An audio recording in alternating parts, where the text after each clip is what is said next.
Do you have a more modest PC and think you can't enjoy incredible fighting games? Even with a simpler computer, it's possible to run great fighting games without lag. Today I bring a list of 10 fighting games that run smoothly on weak PCs, perfect for your gameplay.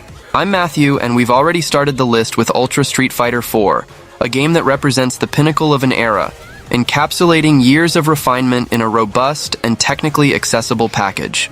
The graphics engine, an improved version of the one used in Street Fighter 4 from 2008, was designed with versatility in mind, aiming to run consistently on a wide range of hardware configurations from that generation, such as the Xbox 360 and PlayStation 3. This technological base translates into remarkably low system requirements by today's standards, requiring only a dual-core processor and a DirectX 9.0C compatible video card, something that most integrated computers from recent years can handle without difficulty. The game's art direction, with its characteristic style that blends 3D models with an aesthetic reminiscent of ink painting, is a crucial factor for its performance. Instead of seeking photorealism, which would demand high processing power for textures and complex lighting, Capcom opted for a stylized look. This allows the game to maintain a strong and vibrant visual identity without overloading the GPU. The scenarios, although detailed and full of life, are optimized not to impact the frame rate, ensuring that the fluidity of the combats, essential for a fighting game, is maintained at 60 frames per second. The engine is efficient in managing the 44 available characters and their respective special move effects without causing significant performance drops. The relative simplicity of the visual effects of ultra combos and super combos, compared to more recent titles, is another element that alleviates the load on the hardware.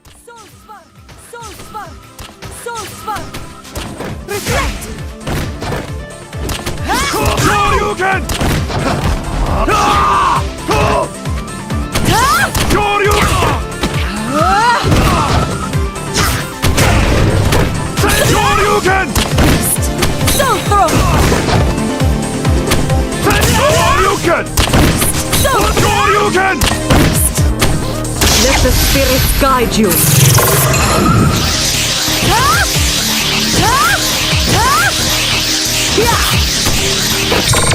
Hadouken! Shoryuken!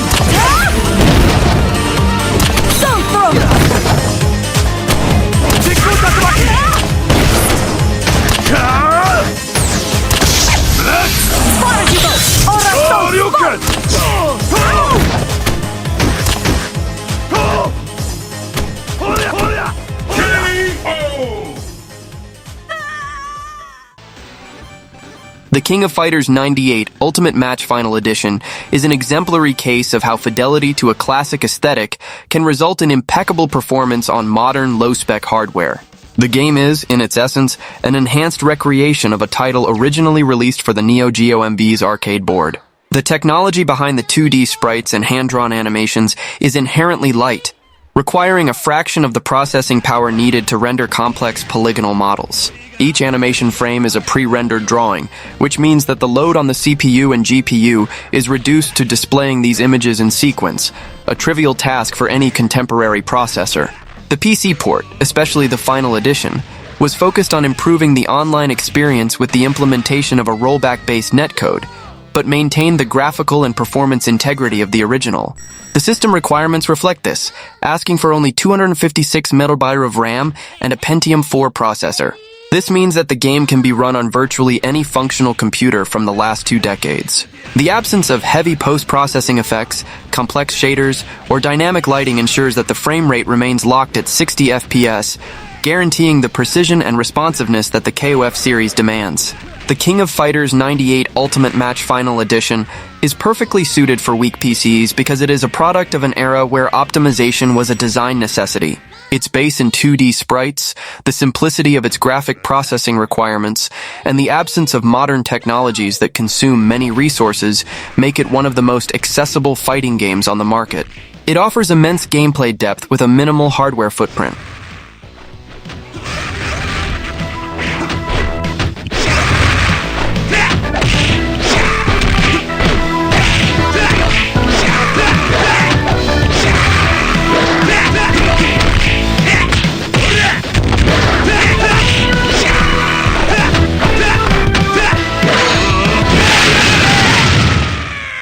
Okay!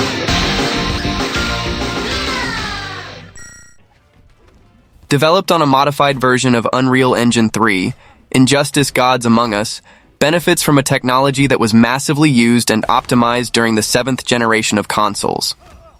The familiarity of the developers at NetherRealm Studios with this engine allowed the creation of a visually detailed game for the time, but which today presents itself with quite modest requirements. Older dual-core processors and video cards from the GeForce 8800 GT or AMD Radeon HD 3850 series are sufficient to run the game, making it compatible with a wide range of systems that are no longer considered gamers.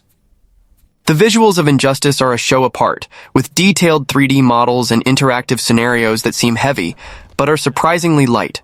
Intelligent optimization allows the game to run on integrated graphics cards, such as Intel HD graphics, without sacrificing the quality of the epic blows or super move animations. Each arena, like the Batcave, is vibrant, but does not require a high-end PC to shine. The mechanics of Injustice are accessible for novices, but deep enough for veterans, and the best part, it doesn't require a robust PC to work. With intuitive controls and combos that flow naturally, the game allows you to execute devastating sequences from Batman or Wonder Woman without lag, even in minimum settings. It's perfect for those who want to learn to fight like a superhero without needing a supercomputer.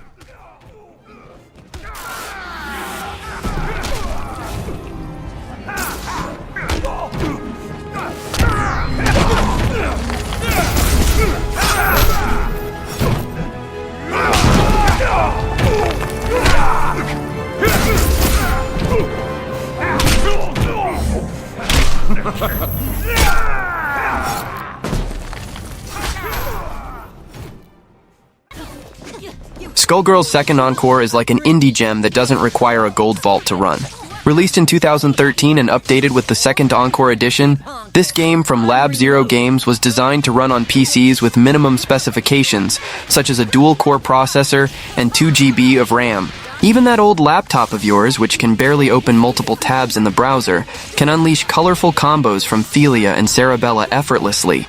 Skullgirls' second Encore offers gameplay that is easy to learn but difficult to master, and the best part, it doesn't overload your PC. With customizable teams and mechanics like the Blockbuster, the game allows creative combos that flow easily, even on modest machines. This means you can train your most insane attacks without worrying about performance drops.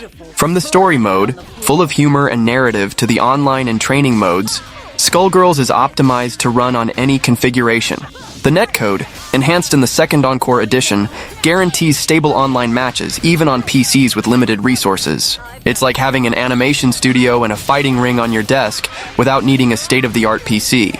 By prioritizing 2D art and building a custom engine around it, the developers created a game that not only aged incredibly well visually, but also remains one of the most accessible titles for players with low-cost PCs.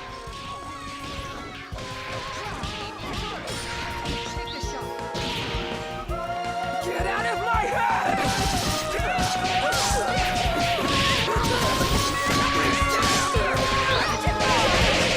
This might pinch.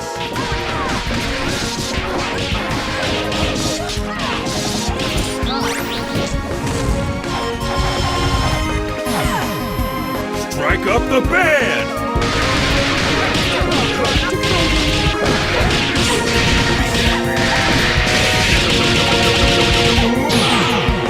Can you dig it?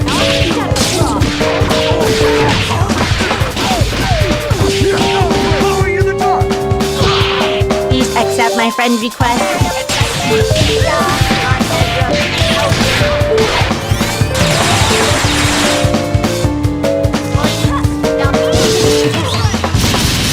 Running wide!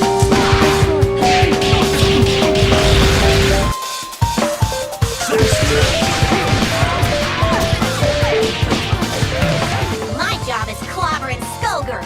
It's up to her now. Hey! Wrestling is real! Nobody tells me what to do. Don't you dare turn your back on me!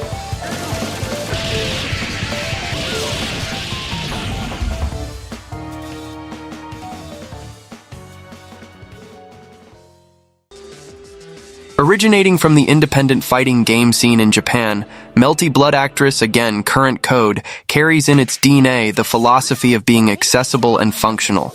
Developed based on a simple and proprietary 2D engine, the game was created to run on Japanese PC hardware from the early 2000s. The official port to Steam, released in 2016, maintained this fundamental lightness, resulting in system requirements that are, by today's standards, extremely low.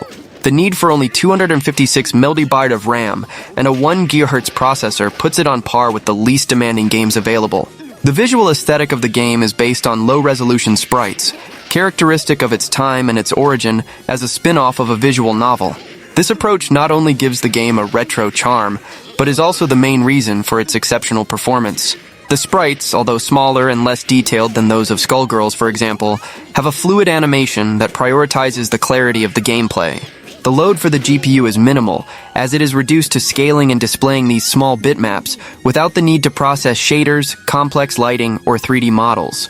The visual aesthetic of the game is based on low-resolution sprites, characteristic of its time and its origin as a spin-off of a visual novel. This approach not only gives the game a retro charm, but is also the main reason for its exceptional performance. The sprites, although smaller and less detailed than those of Skullgirls, for example, have a fluid animation that prioritizes the clarity of the gameplay. The load for the GPU is minimal, as it is reduced to scaling and displaying these small bitmaps without the need to process shaders, complex lighting, or 3D models.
Samurai Shodown Neogeo Collection is a time capsule, compiling 6 classic titles that were originally developed for the Neogeo hardware.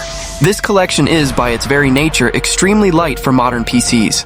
The underlying technology is the faithful emulation of the original hardware, a system that, although powerful for the early 90s, operates at a level of complexity that any current processor can simulate with minimal overhead. The CPU and GPU of your PC will, for the most part, be idle while running these games. The impeccable performance of the collection on modest hardware derives directly from the nature of the original games. All titles use hand-drawn 2D sprites and scenarios with simple parallax. The native resolution is low, and even when stretched to high-definition monitors, the processing load does not increase significantly. The emulator included in the collection handles the upscaling and application of optional filters, such as scan lines to simulate a tube TV, tasks that are computationally cheap. From a technical point of view, the collection is an example of efficient preservation. The focus of the developers at Digital Eclipse was to ensure the accuracy of the emulation, replicating the behavior of the original games down to the last pixel. This means that there is no addition of heavy graphic effects or remastering that could inflate the system requirements. The experience is authentic, including the small slowdowns that occurred on the original hardware in moments of a lot of action on the screen. although many modern emulators offer options to circumvent this. The structure of the collection is well organized, with a virtual museum that contains conceptual arts, interviews, and other bonus materials. Navigating through these menus and viewing this content is also a light task. The addition of online modes with rollback netcode for each of the games is the main technical advancement of the collection.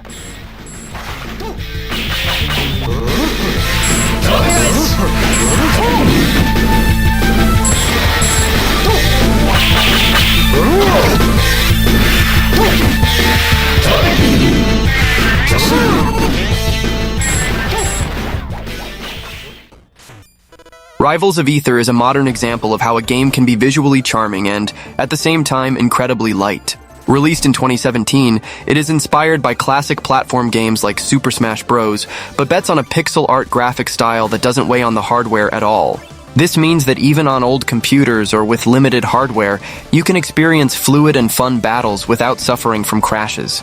The secret lies precisely in the simple visual design, but full of personality, which transforms each fight into a dynamic spectacle. The game stands out mainly for its focus on gameplay.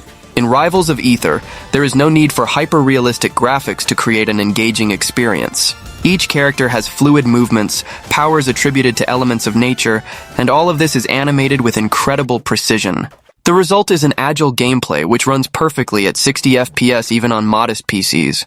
This consistency is crucial for a competitive game, ensuring that the fun is not impaired by technical limitations. Another interesting point is the reduced size of the game and its optimization.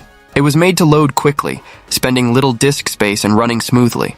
Even basic notebooks with integrated processors from older generations can run the game stably. For those who like to play with friends, either locally or even online, this lightness makes the experience very accessible without depending on a modern or fast computer.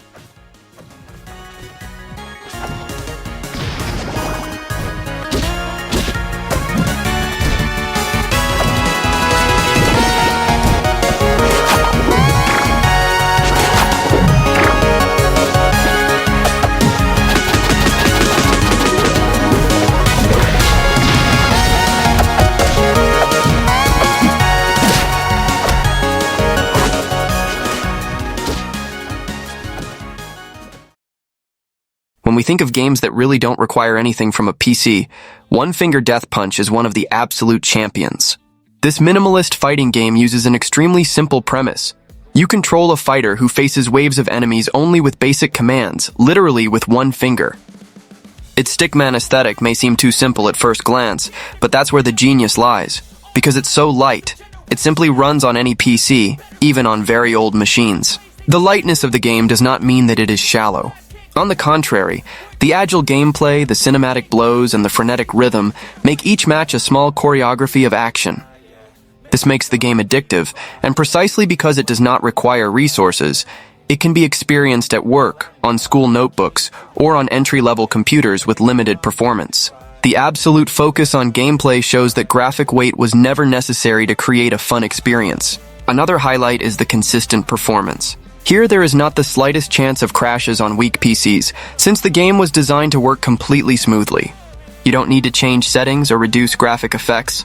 The formula is already lean and runs at maximum speed on virtually any device. It's the kind of game you install and never have to worry about performance again. In the end, One Finger Death Punch is almost a manifesto for players with weak hardware. No matter what machine you have, there will always be room for fun, creative, and accessible gameplay. If your PC doesn't support recent titles, this game is guaranteed to provide hours of worry-free entertainment.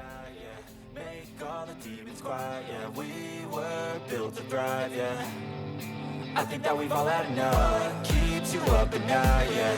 Make all the demons quiet, yeah. We were built to thrive, yeah. I think that we've all had enough. Yeah, I think that we've all had enough. Sick of dealing with the old plan. They know that we're calling it wrong. You got me like, oh yeah. I think that we've all had enough. Sick of dealing with the old plan. They know that we're calling it wrong.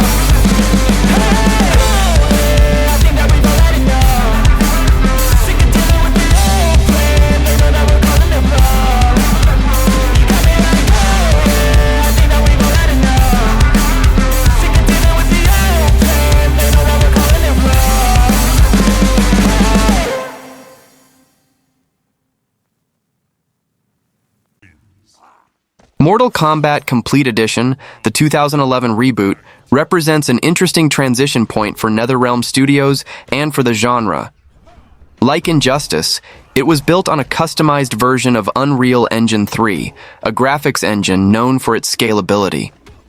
At the time of its release on PC in 2013, the game was already based on console technology from the previous generation, PS3 and Xbox 360, which makes it, today, quite manageable for entry-level hardware.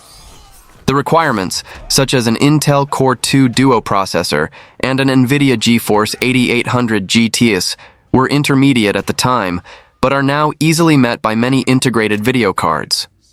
The game makes intelligent use of lighting and textures to create detailed environments without requiring excessive processing power.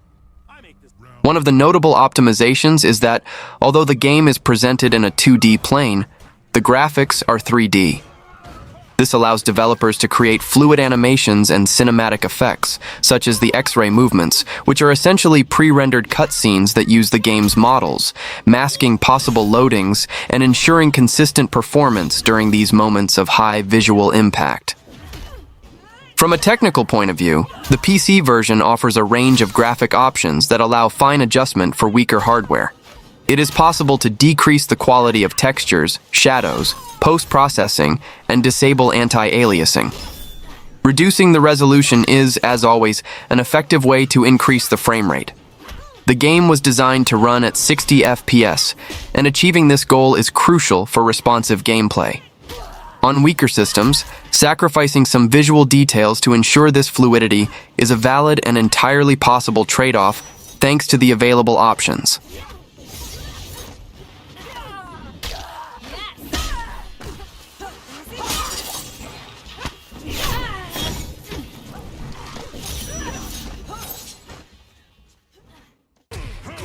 Despite being a recent title, Pocket Bravery is one of the most incredible examples of accessibility in the current fighting game scene. Released in 2023 by a Brazilian studio, the game bets on modern pixel art style graphics, reviving the essence of arcades, but with contemporary refinement. This visual choice makes all the difference, as it ensures that the game is incredibly light to run on weak PCs, while maintaining a visual charm that conquers any fighting fan. Optimization is another extremely positive point. Unlike many new games that weigh dozens or even hundreds of gigabytes, Pocket Bravery was designed to be compact and fast without sacrificing gameplay. Even in limited machine configurations, it is possible to run the game in absolute perfection, delivering fluid matches at 60 FPS, which is essential in any competitive title. In addition, the game is full of references to classic Japanese fighting franchises, but with its own identity. This means that even those with weak PCs can feel that they are playing something at the level of the great arcades, but with modern freshness. And it is worth mentioning that, being a recent title, it also has adequate support and an active community, which further enhances the experience even without needing much hardware. Pocket Bravery is living proof that we can still have modern releases that respect players with modest PCs. If you are looking for a current, beautiful, charismatic, and accessible game, this is definitely one of the best fighting games available for those who don't have a gamer machine. Well, that was the video.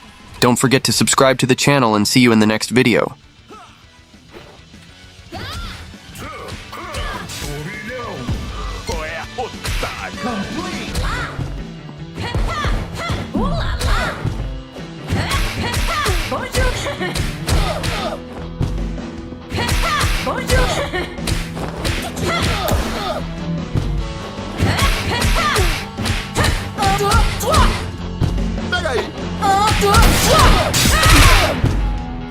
Sem chance, mon amour!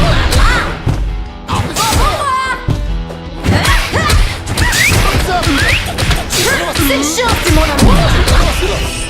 Liberdade, igualdade e porrada na sua cara! Explosão! Tirando vacilão! Sem chance, mon amour!